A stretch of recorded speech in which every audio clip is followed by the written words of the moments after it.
Hello, good morning guys. Kasabong Luzon, Visayas, Mindanao. Nandito naman ako sa umaga na ito ngayon magpakita na mag-prueba sample sa inyo sa pag-alaga ko ng manok.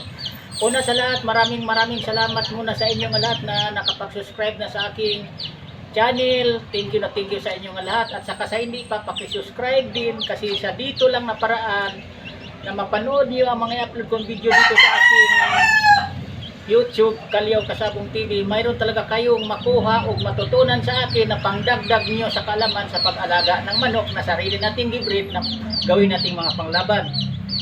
Kasabong pala, ito siya ang tinatawag ko Swedish Bullet. Baka naumay na kayo sa mga kulay pula ko. Itong 11 months na gagamitin ko ito nga sarili ko ito nga mga panglaban, pang personal itong panglaban sa mga sabuang kagkit kasi malapit na ito kung kumplito ang balahibo. Ito siya ang sarili ko nga tawag nito pang personal bandit. Ang number niya ito 0 3 2 ang number nito. May mga sarili ito na personal bandit ko na mandito na ang middle name ko, palatandaan ko sa aking mga manok na kung sino mang makakuha, alam ko kung anong mga number, anong linyadang mapunta sa aking mga kapwa ko sa sabong na nanggaling sa aking na manok. Kasabong pala, ito ipaliwanag ko sa inyo ang pag bandit, palatandaan lang ito. Halimbawa, sa sunod na season, kung marami ang ipasisyo kung magpa-bandit na talaga ako, kahit sa lokal lang. Pero, tandaan natin na kahit double bandit, kahit ilan pa puno yung wing band ang pakpak sa kamanok, hindi yan ipapaliwanag kasi yung mga bagong magsabong, hindi yan ang ipapatay, ipapanalo sa manok natin. Kundi, ang magaling siya na makipaglaro, pagdating sa labanan na may tari na at saka magaling siya bumatog palo at saka lahing linyada nga mananalo at saka maganda ang pagkaalaga mula pagkasisiw hanggang sa pwede nang ilalaban. Ito paliwanag ko sa inyo kasabong ang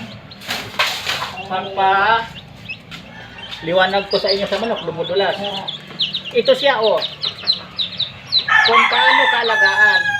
Kaya sa nag-breed ng manok, naglalaban na nagsarilig palahi nga gawing panglaban, nakakaintindi sa presyo sa manok. Pero yung bumibili lang na hindi alam nila kung paano alaga ng sisiw, liwanag ko to sa inyo mga kaibigan kong magsasabong. Ito na siya ang alagaan ko, 4 lang ito. Gitry ko lang ito siya kasi gilimliman. Ito sinabi ko sa inyo, pakita ko doon sa kabila nga i-upload kong video. Anak ko na dumalaga nga blues, abuhin. Iparis ko sa 3 times winner kulay pula. Nilimliman niya, ito.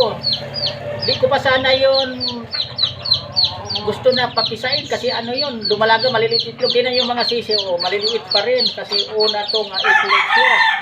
Ito siya, maliliit talaga, diba?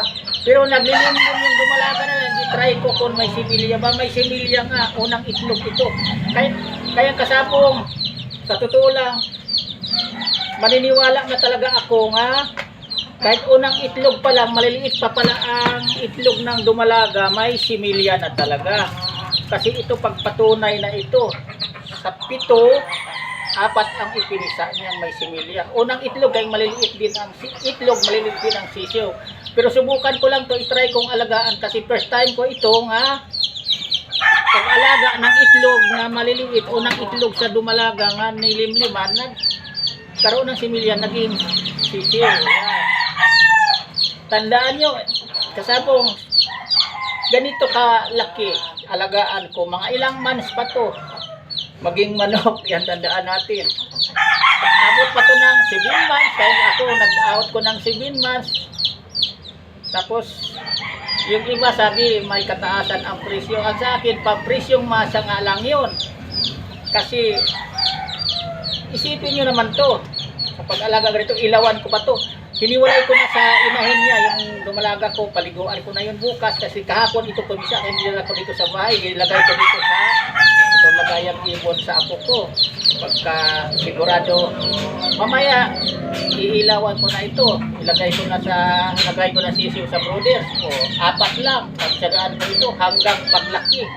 Yan totoo kasabong. Ako matyaga kasabong sa totoo lang sa pag-alaga ng manok dahil sinabi ko sa inyo sa experience ko sa pag-alaga ng manok mula bata pa ako Negros hanggang nandito ko sa Metro Manila, nagkaedad na ako, nagkaapo, mahilig talaga ako mag-alaga sa pag. Sa hindi mahilig ng manok, sa ibang nag-alaga ng manok, nagsasabong lang, hindi nagbibig.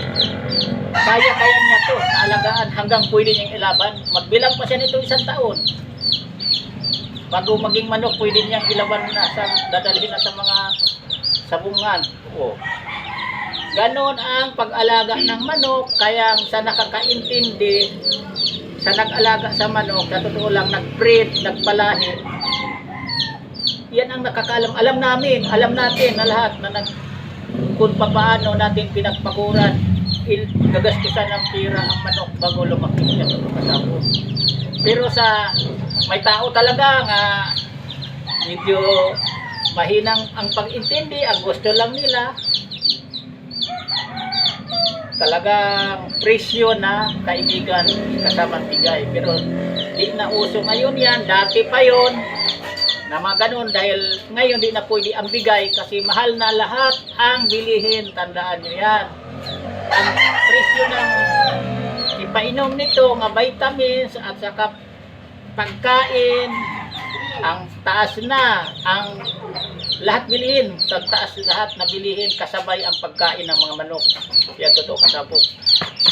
Yan ang sinasabi ko sa inyo. Ako ako sa inyo kung tawag nito, kontis ako. Kung sinong makabuhay sa mga itong sisiw, lalong tama at bulutong. Pero ako, bihira lang ang mamatay sa akin na sisiw. Kung bulutong lang, yan totoo kasabong, ipaliwanag ko lang sa inyo. Kanya-kanyang diskarte ang pag-alaga sa sisiw kung paano palakin. Ito kasabong, ito ipaliwanag ko sa inyo. Pinainom ko na to kahapon-hapon ng asukal. Tapos ngayon, papakainin ko na siya. Tapos asukal mo na. Bukas, haluan ko na ng bitrahenbol. Yan ang sekreto ko. Sana mayroon kayong matutunan kasabong sa umaga na ito, mapulot o matutunan sa aking gipos na mga video sa pagpanood nyo. Thank you talaga sa inyong lahat. At saka huwag nyong kalimutan sa pag-follow sa aking Facebook kasi kailangan ko lang ang konti doon na followers na pangdagdag. Dapat bigyan niyo ako support konti. Maraming salamat sa inyo lahat. Basta ang masasabi ko lang sa inyo, tayong totoong nagmamanok, matyaga tayo sa pag-alaga sa mga ganitong diol hanggang sa pwede na natin ilalaban. Yan lang. Thank you. Bye-bye.